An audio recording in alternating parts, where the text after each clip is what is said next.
ലോകത്ത് ഒരിക്കലും മാറാത്തത് ഒന്നേയുള്ളൂ, അത് മാറ്റം തന്നെ. എന്നാൽ എല്ലാവരും ഈ സത്യം മനസ്സിലാക്കുന്നില്ല.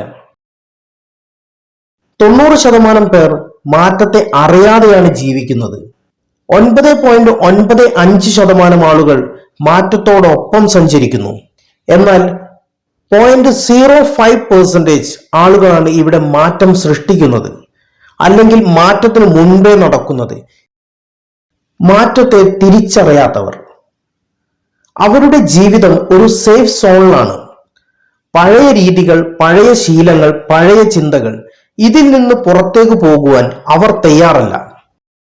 ഉദാഹരണമായി, സ്മാർട്ട് ഫോൺ വന്നപ്പോൾ ഇത്തരം ആളുകൾ പറഞ്ഞു, ഇതിന്റെ ഒന്നും ആവശ്യമില്ല, ഇത് നമ്മുടെ ബന്ധങ്ങളെ ഇല്ലാതാക്കും, മടിയന്മാരാക്കും, നമുക്ക് അത്യാവശ്യത്തിന് ബട്ടൺ ഫോൺ മതിയല്ലോ. ബട്ടൺ ഫോൺ ഇപ്പോൾ മതിയെന്ന് പറയുന്ന ഈ ആളുകൾ ഒരു കാലത്ത് ഫോൺ ഇറങ്ങിയപ്പോൾ ഫോൺ തന്നെ വേണ്ടെന്ന് പറഞ്ഞവരാണ്. ഇവർ പതിയെ മാത്രമേ മാറ്റം തിരിച്ചറിയൂ. കാലം ഏറെ മുന്നോട്ട് പോകുമ്പോൾ ഇന്നത്തെ കാലത്ത് ബട്ടൺ ഫോണിൽ കുടുങ്ങിയവർക്ക് ലോകവുമായി കണക്ട് ചെയ്യാൻ നന്നേ ബുദ്ധിമുട്ടാണ്. ടെക്നോളജിയിൽ വരുന്ന മാറ്റങ്ങൾ നമ്മുടെ ജീവിതത്തിൽ അടിമുടി മാറ്റം വരുത്തും. ഇവിടെ ചേഞ്ച് വരുന്നത് തടയാൻ പറ്റില്ല. പക്ഷെ ചേഞ്ച് തിരിച്ചറിയാതെ ജീവിക്കുന്നവർ ജീവിതത്തിൽ ബഹുദൂരം പിന്നിലായി പോകും. ഈ വിഭാഗത്തിൽ വരുന്നവർ ഇവിടെ ഗതാഗത സൗകര്യങ്ങൾ കൂടുമ്പോൾ, ബാങ്കിംഗ് ഫെസിലിറ്റികൾ അഡ്വാൻസ് ആയി വരുമ്പോൾ, ഹൈടെക് സൂപ്പർ മാർക്കറ്റുകൾ വരുമ്പോൾ ഒക്കെ അതിനെതിരെ പ്രതികരിച്ചുകൊണ്ടേയിരിക്കും. ഈ മാറ്റത്തെ മനസ്സിലാക്കാൻ, അതിനോടൊപ്പം സഞ്ചരിക്കാൻ അവർ തയ്യാറേയല്ല. മാറ്റത്തോടൊപ്പം സഞ്ചരിക്കുന്നവർ, ഇവരാണ് ഫോളോവേഴ്സ്. ചേഞ്ച് വന്നാൽ സ്ലോലി അക്സെപ്റ്റ് ചെയ്യും, അഡ്ജസ്റ്റ് ചെയ്യും.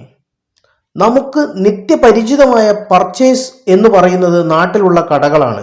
ഇതിൽ നിന്നും വ്യത്യസ്തമായി ഓൺലൈൻ പർച്ചേസ് വന്നപ്പോൾ എല്ലാവരും ഭയപ്പെട്ടു. സാധനം കിട്ടുമോ, പണം നഷ്ടപ്പെടുമോ? കാലത്തിനനുസരിച്ചുള്ള മാറ്റം ധൈര്യപൂർവ്വം സ്വീകരിക്കാൻ കുറച്ചാളുകൾ മുന്നോട്ട് വന്നു.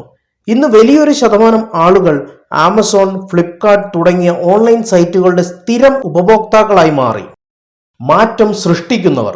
ഈ കാറ്റഗറിയിൽ വരുന്നവർ ലീഡേഴ്സ്, ഇന്നോവേറ്റേഴ്സ്, പാത്ത് ബ്രേക്കേഴ്സ് ഇവരാണ്. അവരെക്കാൾ, കാലത്തേക്കാൾ, മാറ്റത്തേക്കാൾ മുന്നിൽ നടക്കുന്നവരാണിവർ. ചേഞ്ച് പ്രഡിക്റ്റ് ചെയ്ത് ഫ്യൂച്ചർ ക്രിയേറ്റ് ചെയ്യുന്നവർ. ഇതിൽ 2 ഉദാഹരണങ്ങൾ നിങ്ങളുടെ മുമ്പിൽ വയ്ക്കുന്നു. Steve Jobs, Apple co founder, the visionary of simplicity. ടെക്നോളജിയെ സാധാരണക്കാർക്കായി ലളിതമാക്കി. Computer, iMac, music, iPod, mobile, iPhone, tablet, iPad, communication, FaceTime, entertainment, iTune store. ഈ ടെക്നോളജി സാധാരണക്കാർക്ക് സുഗമവും ആകർഷണീയവുമാക്കിയത് ജോബ്സ് കൊണ്ടുവന്ന മാറ്റങ്ങളാണ്. 2007 ഐഫോൺ ഇൻട്രൊഡ്യൂസ് ചെയ്തതുമൂലം മൊബൈൽ ഫോൺ ഇൻഡസ്ട്രി തന്നെ മാറി. ടച്ച് സ്ക്രീനിന്റെ കാലം തുടങ്ങി. ഇന്ന് ഫോണിൽ ബാങ്കിങ്ങും ലേണിങ്ങും എല്ലാം സാധ്യമായ കാലം വന്നു. ജോബ്സ് ടെക്നോളജിയെ ഒരു ഇമോഷണൽ, ആസ്തറ്റിക് ലൈഫ് സ്റ്റൈൽ പ്രൊഡക്റ്റാക്കി മാറ്റി. സ്റ്റീവ് ജോബ്സ് മാറ്റം മനസ്സിൽ കണ്ടു. അദ്ദേഹം മാറ്റം സൃഷ്ടിച്ചു.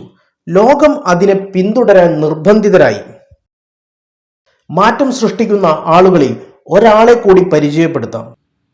Elon Musk, the disruptor of industries.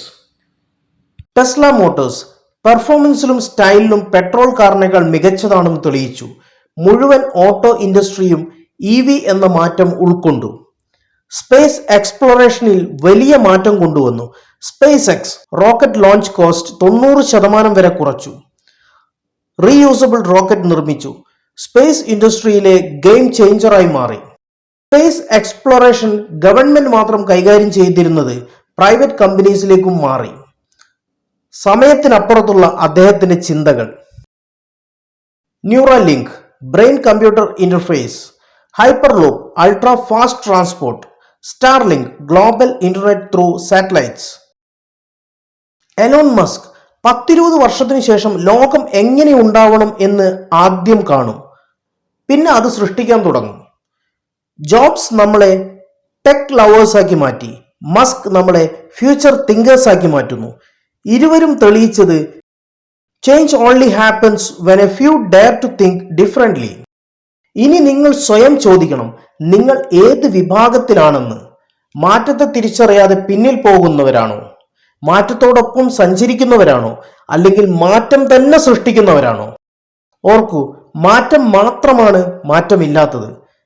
നിങ്ങൾക്ക് 3 ഓപ്ഷനുകളുണ്ട്: പിന്നിൽ പോകുക, പിന്നാലെ നടക്കുക, അല്ലെങ്കിൽ മുന്നിൽ നടക്കുക. Choice is yours.